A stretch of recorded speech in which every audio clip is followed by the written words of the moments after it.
Ça peut être un exemple parmi tant d'autres, mais imaginons que vous fassiez du netlinking, vous avez besoin de backlinks, que quelqu'un justement s'inscrive sur les forums au fur et à mesure, et ben vous pouvez lui demander d'à chaque fois de vérifier tous les forums de votre thématique, de vous inscrire à chaque fois sur l'adresse précise. Il peut aller en plus directement chercher en fait des emails jetables, lui demander les emails jetables, lui faire un prompt bien précis. Ça ne vous coûtera 0 €, puisqu'en fait ça sera votre PC ou votre Mac qui tournera. Vous n'aurez pas à consommer de tokens ou d'autres choses d'un autre LLM, ce qui pourrait être le cas avec NVIDIA ou autre chose, et vous n'aurez nullement besoin d'API très fortement peu limité en fait par rapport à ça. On va prendre un avant-dernier exemple du coup pour vous montrer un peu plus.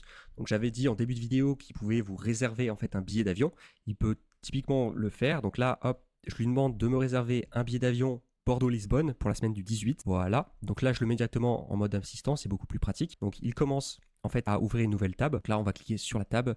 On va juste attendre qu'il localise. Voilà. Donc là, en fait, il a vraiment deux modes, ce Comet Assistant. Il a le mode travailler en background et après, il va ouvrir en fait l'onglet pour sélectionner, voilà, vol en fait le plus précis. On est sur l'onglet qu'il utilise, qui va vérifier en fait chacun des vols au fur et à mesure. Donc on voit bien que c'est Bordeaux-Lisbonne. Et après on peut imaginer plein de case studies super intéressants. Imaginons que vous ayez déjà votre carte bancaire déjà intégrée. Vous lui faites confiance et vous mettez bien sûr dans votre prompt de vous demander de valider le vol avant le paiement.